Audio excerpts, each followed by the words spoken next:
우크라이나 난민인 23살 여성 이리나 자루츠카가 칼에 찔려서 살해되는 장면이 SNS를 타고 확산하면서요. 미국 국민들의 이 불법 체류 범죄자에 대한 공분이 커지고 있다. 이런 이야기가 좀 나왔습니다. 살해 혐의로 기소된 데카를로스 브라운 주니어, 이 빨간 후드 옷을 입고 있는 이 남성이 무려 14번이나 기소가 돼서 그런 전과가 있는 14번이나 기소가 된 전력이 있는데도 불구하고 길거리를 자유롭게 돌아다닐 수 있었다라는 사실. 이 사실이 알려지면서 트럼프 대통령까지 이 사건을 언급하고 나왔습니다. 사망한 여성이고요. 범죄자 용의자의 얼굴입니다. 트럼프 대통령은 오늘 트루소셜에다가 이렇게 썼습니다. 우크라이나의 잔혹한 전쟁을 피해서 미국으로 온 아름다운 젊은 우크라이나 난민이 노스캐롤라이나주 샬럿에서 무고하게 지하철을 타고 가던 중에 정신이 이상한 미치광이에게 잔혹하게 습격당한 끔찍한 영상을 보았다. 지금 피해자는 이렇게 그냥 가만히 얌전하게 앉아서 자기 셀폰을 계속 보고 있었습니다. 그런데 그 뒷좌석에 앉아 있었던 범인이 그냥 지켜보고 있다가 딴청 부리는 것 같이 뭐 이렇게 하다가 갑자기 벌떡 일어나더니 흉기로 이 피해자의 목 등등을 가격하는 칼로 찌르는 흉기로 찌르는 그런 모습을 제가 보았다. 여러 차례 찌릅니다. 피가 낭자하는 사건 현장. 근데 어쨌든 트럼프 대통령은 이렇게 이야기합니다. 가해자는 잘 알려진 직업적 범죄자다. 지난 1월 현금 없이 보석으로 풀려난 것을 포함해서 총 14번이나 체포된 전력이 있었다. 지금 이제 민주당이 지금 이끌고 있는 지역사회에서 가장 크게 문제가 되고 있는 점 중에 하나가 바로 이겁니다. 보석금 없이 풀려나는, 범죄가 소명이 됐는데도 불구하고 보석금 없이 풀어주는 겁니다. 그 이야기는 그냥 마구 풀어주겠다라는 거나 다를 게 하나도 없는 거죠. 기껏 잡으면 뭐합니까? 아무리 잡아도 그냥 풀어주는 거니까.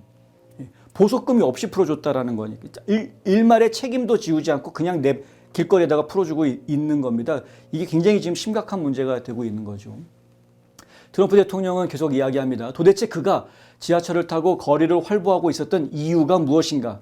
이러한 범죄자들은 반드시 감옥에 갇혀야 한다. 살인자의 칼에서 이 무고한 여성의 피가 말 그대로 뚝뚝 떨어지는 모습이 보인다.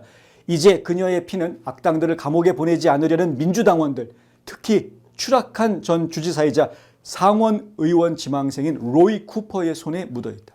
자, 로이 쿠퍼를 비난하는 메시지를 내놨습니다. 로이 쿠퍼는 지금 노스캐롤라이나주의 주지사인데 전직 주지사고요. 지금은 이제 연방 상원 선거에 출마를 해서 내년에 이 상원 선거에 출마를 합니다. 노스캐롤라이나를 비롯한 모든 주에는 법과 질서가 필요하며 오직 공화당만이 이를 실현할 수 있다. 트럼프 대통령이 하는 이야기입니다. 게다가 이 끔찍한 비극에 대해서 주류 언론의 분노는 어디에 있는가? 연방 상원의원 선거에서 마이클 와틀리를 뽑아라. 그가 이런 일이 다시 일어나지 않도록 막을 것이다. 마이클 와틀리는 공화당 전국위원회 위원장을 맡았고 트럼프 대통령이 2024년 대통령으로 당선될 때 선대를 이끌었던 중요한 인물입니다. 근데 지금 마이클 와틀리가 지금 노스캐롤라이나 주의 상원의원 후보로 출마를 한 그런 상황이죠. 그래서 지금 마이클 와틀리와 로이 쿠퍼 간의 양대 대결이 될 것으로 지금 많은 분들이 전망을 하고 있는 상황이긴 합니다. 자, 내년에 있는 연방 상원 선거 이야기는 그렇다 치더라도 중요한 부분은 지금 민주당 사람들이 이끌고 있는 곳에서는 결국 이러한 범죄가 양성이 될 수밖에 없는 그러한 분위기를 만들어주고 있다는 이야기.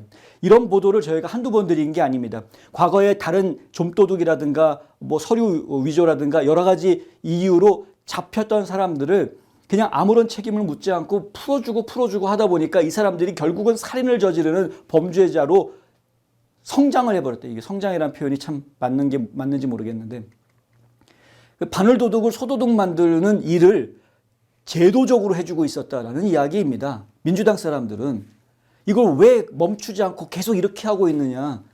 갑갑하기 짝이 없는 것이죠. 상황 자체가. 근데 이런 것에 대해서 주류 언론들은 제대로 보도를 하지 않는다. 국민들이 화가 나 있는 걸 제대로 언론들이 이야기를 하고 있지 않다.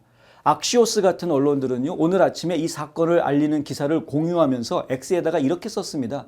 샬럿의 경전철에서 이리나 자루츠카가 치명적인 칼 공격을 받는 끔찍한 영상이 마가의 영향력 있는 인사들의 관심을 끌고 있다. 마가의 영향력 있는 인사들의 관심을 끌고 있다. 이런 끔찍한 사건에 대해서 관심 가지는 게 마가 인사들밖에 없습니까? 이런 사건을 보고 화가 나는 사람이 마가밖에 없습니까? 악시오스는 또 이렇게 썼습니다. 이들은 폭력적인 도시범죄 문제를 부각시키고자 한다. 이들이 누구냐면 마가를 얘기하는 거죠. 마가의 지도층 인사들은 폭력적인 도시범죄 문제를 부각시키려고 한다. 아니 문제가 있으면 잡아야죠. 이런 살인사건들이 공공연한 장소에서 벌어지고 있는데 지금 여기서 이 살인을 저지를 때 여기 보십시오. 옆자리에 다른 사람들이 앉아 있었습니다.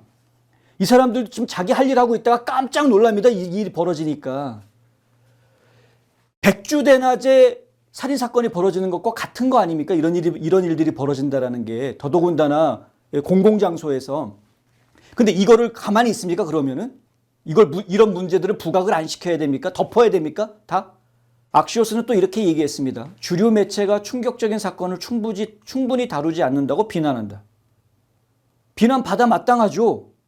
예? 이런 심각한 사건이 벌어졌으면 근본 원인을 찾아서 근본적으로 해결해야 된다라고 언론들이 앞장서서 여론을 모아줘야 되는 것 아닙니까? 그런데 언론들이 그 역할을 제대로 못하고 있는 겁니다. 그래 놓고서는 지금 마가 정치인들이 도시의 폭력 문제를 갖다가 정치 이슈화하려고 일부러 그걸 부각시키고 있다. 이런 식으로 지금 매도하고 있는 겁니다.